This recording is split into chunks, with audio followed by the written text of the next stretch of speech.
Bonjour à tous, je suis David Leclerc, votre analyste pour BelgianInvestor.be. Voici la mise à jour en vidéo de mon avis concernant les actifs face au dollar. Vous savez que c'était une fin de semaine importante parce qu'on a eu le discours de Madame Yellen ce vendredi. Et donc voyons ensemble les conséquences que ça a pu avoir. Donc cette analyse se fera pour la semaine du 20 août en collaboration avec FXCM sur la plateforme de TradingView. Avant de vous faire l'analyse, je dois vous informer sur les risques du marché financier parce que il y a des risques de perte et de gain, donc c'est pas adapté à tous les profils d'investisseurs, c'est à vous-même à évaluer vos propres risques. Les vidéos suivantes ne sont pas là pour vous conseiller dans vos opérations. Ce que je vous conseille, moi, simplement, c'est d'utiliser des comptes démo afin d'établir vos stratégies et tester celles-ci. Alors, on va commencer par l'euro-dollar, qui la semaine dernière était coincé dans la zone entre 1,1399 et 1,1223, zone que je vous ai dit qu'il fallait surveiller, et ça avait mal commencé mardi. Vous voyez, lundi, on est venu s'appuyer sur la M7, on a pu résister. Ensuite, mardi, on a cette petite bougie qui est plutôt une bougie baissière. Mercredi, on confirme cette volonté baissière en passant en dessous de la moyenne mobile de cette période, qui est toujours un mauvais signal, en tout cas qui donne des signaux de retournement bien souvent.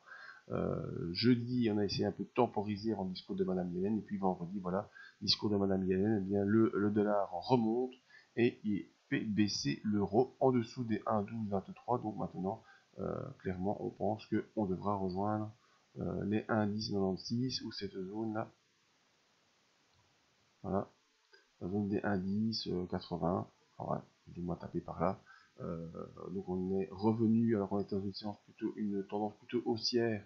Et bien pour l'instant on essaye on tente un retournement. Le retournement ne sera confirmé que si on passe en dessous des 1,1075, donc en dessous du dernier plus bas, parce qu'on est toujours dans cette évolution, un point haut, un point bas, un point haut plus haut que le précédent, et pour l'instant un point bas qui est encore moins bas que le précédent. Donc toujours pas de retournement durable, mais nettement depuis vendredi, on voit qu'il y a une possibilité d'accélération à la baisse en direction des indices 75 qui sera un test important. Donc concernant l'euro-dollar, il y a possibilité court terme d'une accélération baissière et sur le moyen terme, il faudra voir si on passe sous les indices 75. Alors concernant l'or, là ça a été plus clair et plus important. Je vous avais mis les repères voilà, sur ce petit carré bleu. C'est important de suivre. Vous avez aussi matérialisé ça par cette ligne de support à 1,1330. Les 1,1330 ont été enfoncés mercredi. On est sorti du rectangle de consolidation. On accélère par le bas. On a enfoncé la moyenne mobile 50 périodes. Et donc, eh bien, l'accélération semble par le bas en direction des 1300 a été confirmée en fin de semaine.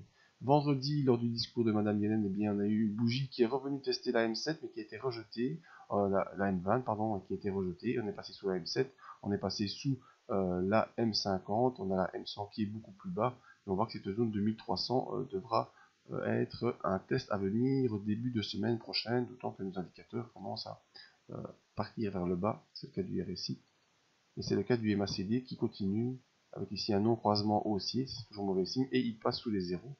Donc c'est aussi mauvais au niveau du MACD. La tendance baissière sur l'or est en train de se mettre en place, d'autant qu'on a ouverture des bandes de Bollinger, on est en dessous de toutes les moyennes mobiles, on est sorti de notre rectangle de latéralisation, donc tout ça confirme bel et bien l'accélération baissière. Au niveau du pétrole, maintenant notre dernier actif corrélé au dollar, en tout cas dans ce qu'on analyse, eh bien je vous avais prédit une petite consolidation qui aurait dû se mettre en place avec ces petites bougies de vendredi qui étaient hésitantes. Et bien lundi, en effet, accélération baissière. Ensuite, mardi, mercredi, jeudi, on a latéralisé là au-dessus des 49 $.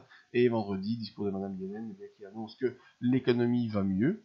Donc si l'économie va mieux, on va consommer plus de pétrole. Malheureusement, ces discours sur la remontée des taux font baisser le dollar. Et si ça fait baisser le dollar, ça fait baisser le pétrole. Alors les deux effets s'annulent parce que bon, l'économie va mieux, on va consommer plus, donc ça devrait faire monter le prix. Mais le dollar le dollar augmente et donc ça fait voilà, je recommence mon explication parce que je m'embrouille. Si l'économie va mieux, on va consommer plus, ça va faire monter le prix. Par contre, la remontée des taux, ça va faire augmenter également la valeur du dollar et donc ça fait baisser le prix du pétrole. Donc, les deux effets s'annulent, ce qui fait qu'on a cette bougie également d'hésitation de vendredi sur le pétrole qui malheureusement reste coincé sous la M7. Ça, c'est pas un super bon signal, mais bon, voilà le scénario que je vous ai mis en place la semaine dernière avec la consolidation, ben, on peut dire que c'est un peu produit. Vous voyez, la consolidation, elle est là, elle est présente, même si elle n'est pas retournée jusqu'au 47,74.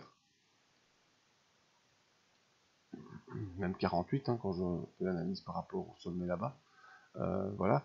Donc, on pourrait, la semaine prochaine, eh bien, attendre soit cette accélération en direction des 53, ou soit également la possibilité de venir toucher les 48, mais ce sera un mauvais signal. Malheureusement, ce sera un mauvais signal si on devait consolider, parce que consolidation en deux fois comme ça veut dire qu'on consolide une première fois parce qu'on veut consolider, puis on hésite, puis on consolide. Là, c'est parti pour plus bas normalement.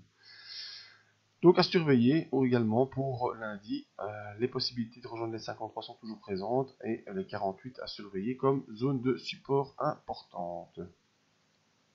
Je reviens un peu sur mes pas. En résumé, l'euro-dollar est en train de s'enfoncer, peut-être qu'on ira tester les 1,1075. L'or est déjà en accélération baissière depuis jeudi, à surveiller, c'est la zone 1309.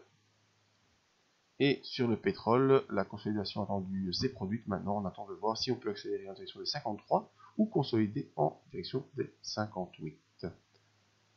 Voilà, rejoignez-nous sur le site pour venir voir nos autres analyses. N'oubliez pas les possibilités de formation, les demandes d'analyse gratuites en vidéo. S'inscrire en bas de page à la mailing list si vous voulez recevoir toutes les informations dans votre boîte mail. Et pour l'instant, on a une promotion sur une formation courte au choix et également additionné à ça l'accès pendant 1 an à la zone coaching sur Action. Voilà, merci à tous, à tout bientôt.